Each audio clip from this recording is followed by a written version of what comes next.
امیر بالاج کے قتل کے بعد یہ سارا معاملہ کیونکہ دوبارہ سے کھلا ہے تو یہ کہتے ہیں اس کے قریبی لوگ کہ یہ اب صلح کرنا چاہتا تھا. صلح ہوئی ان کی باقاعدہ طور پہ وہاں کے ان کے ڈیرے پہ گئے ہیں, لیکن چونکہ یہ دشمنی ایسی ہوتی ہیں کہ یہ صلح وقتی طور پہ ہوتی ہے, یہ کوئی لمبی صلح نہیں ہوتی. میرا نام ہونا چاہیے, وہ کہتا ہے میرا نام ہونا چاہیے, وہ کہتا ہے میرے باپ دادا کا نام ہے, وہ کہتا ہے جی ہم ساڈا نام چلے گا.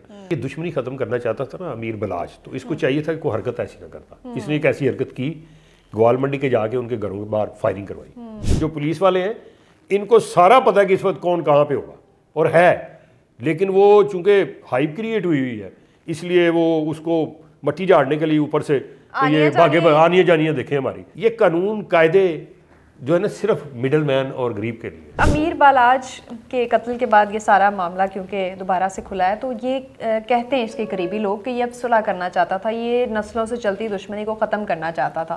اس سے پہلے بھی کسی نے کوشش کی کہ ان دشمنیوں کو ختم کریں؟ ہاں, اس سے پہلے بھی ان کی ایک دفعہ صلح ہوئی باقاعدہ طور پہ, جب عارف امیر وہ ٹیپو ٹرکا والا تھا, میں اس کو بھی جانتا تھا. میرے چونکہ تھوڑے اس کے ایک عزیز ہیں بھائی پہلوان, ان کے بھائی کی میرے ہمسائے میں شادی ہوئی تھی گجرانوالہ میں, تو تھوڑا بہت مجھے تھا تجسس, تو میں ایک دو دفعہ اس سے ملا بھی جا کے.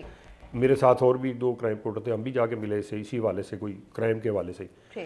تو وہ اس سے پہلے اس نے صلح ہوئی ان کی باقاعدہ طور پہ وہاں کے ان کے ڈیرے پہ گئے ہیں, ڈیرے پہ جا کے اور ان کی کھانا شانا ہوا, سارا کچھ کیا, صلح ہوئی اس کے بعد.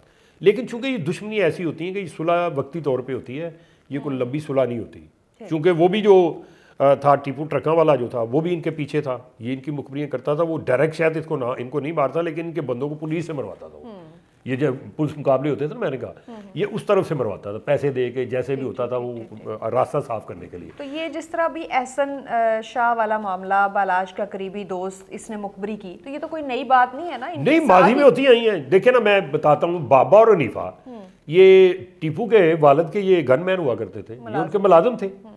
یہ گوال منڈی وہ جو شادمی چوک ہے اس کے اندر ان کا اڈا تھا, اور وہاں پہ ان کا ڈیرا بھی تھا بیٹھنے کا. بھائی پہلوان ابھی بھی شاید وہ یا وہ اللہ کو پیارا ہو گیا, اس کے جسم کے اندر گولیاں لگی اور 3-4 گولی ابھی باقی تھی.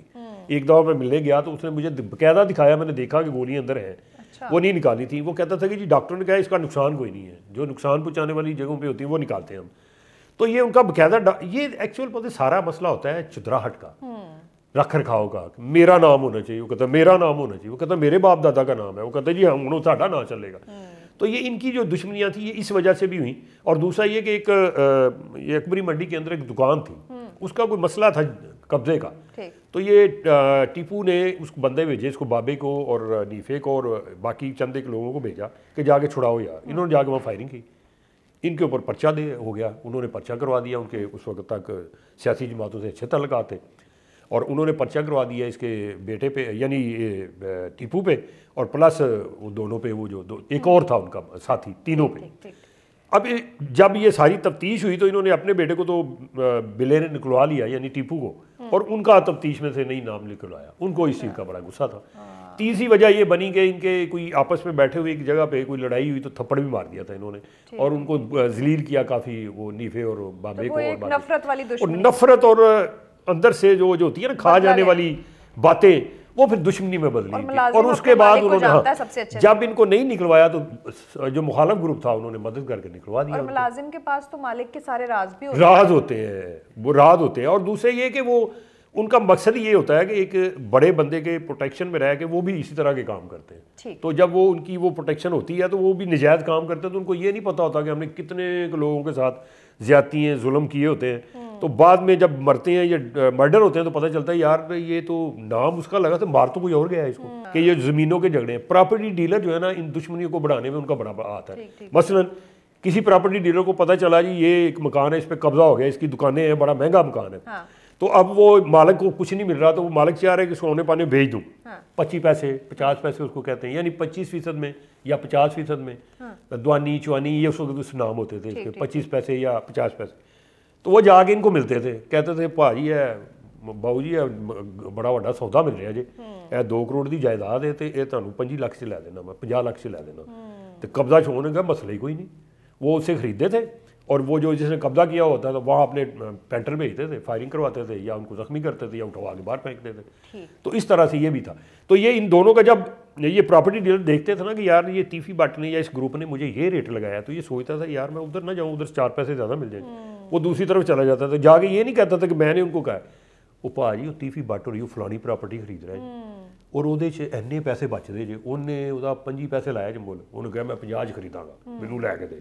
تو اس طرح سے بھی یہ دشمنیاں جو ہے نا اب پروان چڑھتی رہی ہیں اور لوگ ان کا فائدہ بھی اٹھاتے رہے. فائدہ بھی اٹھاتے رہے. بالکل مڈل مین جس کو ہم کہتے ہیں، مڈل مین یہی ہے نا، پراپرٹی ڈیلر ہیں یا یہ جو کنٹوٹے انہوں نے رکھے ہوتے تھے یہ ہیں، یہ باہر گھومتے پھرتے تھے، سارا کچھ کرتے تھے، ان کو پتا ہوتا تھا. یہ تو خود نکلتے نہیں ہیں نا، یہ تو اپنے اس میں رہتے ہیں اپنے اڈوں کے اوپر، اور بڑی سختی اور ان پہ پابندی ہوتی ہے، یا خود سوچتے ہیں کہ نہیں جانا چاہیے کیونکہ ان کو پتا ہوتا ہے کہ ہماری دشمنی بڑے لوگوں کے ساتھ ہے تو وہ ہم نکلیں گے. جیسے ہی ابھی ریسنٹلی اس نے اصل وجہ پتا کہ اگر یہ دشمنی ختم کرنا چاہتا تھا نا امیر بلاش، تو اس کو چاہیے تھا کہ کوئی حرکت ایسی نہ کرتا. اس نے ایک ایسی حرکت کی، گوال منڈی کے جا کے ان کے گھروں کے باہر فائرنگ کروائی.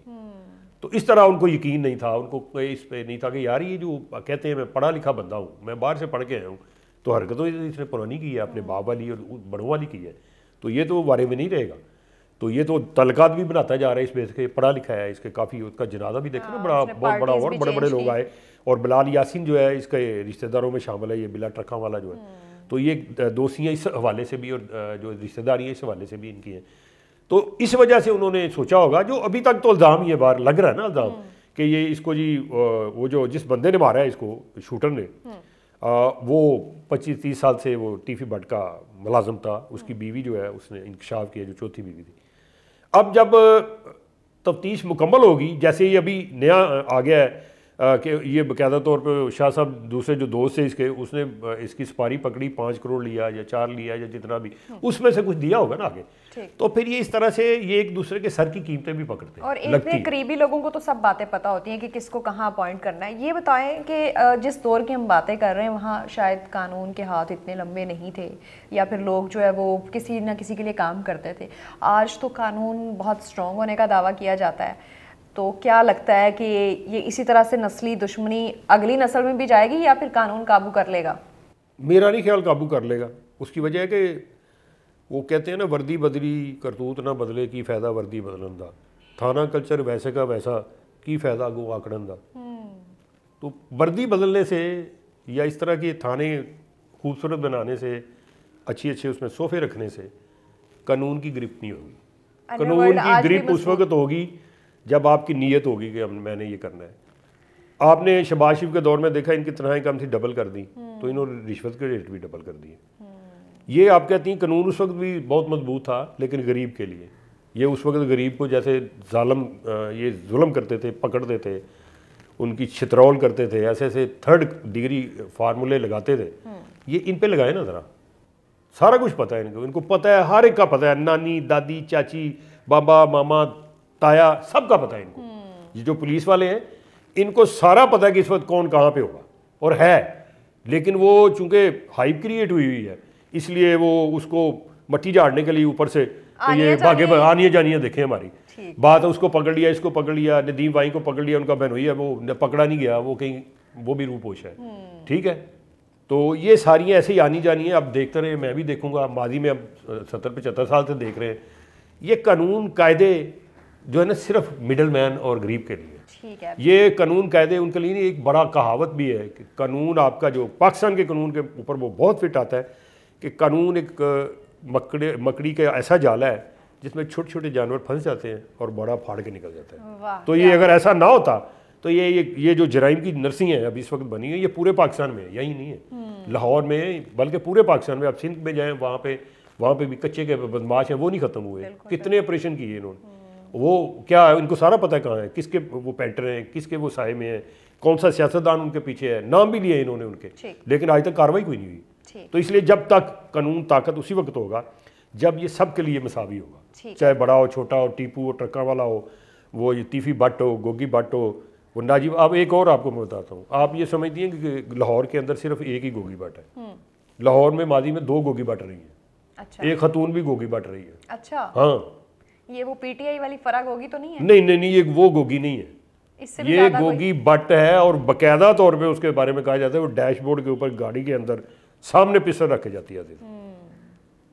تو یہاں کوئی ایک یہی نہیں ہے کہ مرد ہی ہیں، یہاں خواتین نے بھی راج کی ہے، کسی نے ان بدماشوں کے سر پہ بیٹھ کے راج کی ہے تو کسی نے ڈنڈی پٹی بھی راج کی ہے۔ کیا بات ہے جی، بہت شکریہ اشرف مہتاب صاحب ہمارے ساتھ موجود تھے۔ یقیناً یہ جو انڈر ورلڈ کی دنیا ہے، لاہور کی یا پھر پورے پاکستان کے، ایشیا کی آپ کہہ لیں کہ ہر شہر میں، ہر گلی محلے میں آپ کو چھوٹے چھوٹے بڑے بڑے بدماش نظر آئیں گے، لیکن ان کا صفایا پولیس کے ان بائسڈ ہوئے بغیر جو ہے وہ ممکن نہیں ہے۔ اور جیسا کہ اشرف مہتاب صاحب نے بھی کہا کہ قانون اس وقت تک افیکٹو نہیں ہوگا جب تک یہ سب کے لیے برابر نہیں ہوگا۔ اگر بڑے کے لیے کچھ اور قانون، چھوٹے کے لیے کوئی اور قانون رہے گا تو پھر اس طرح کے بدماش نسلوں کو برباد کرتے ہی رہیں گے۔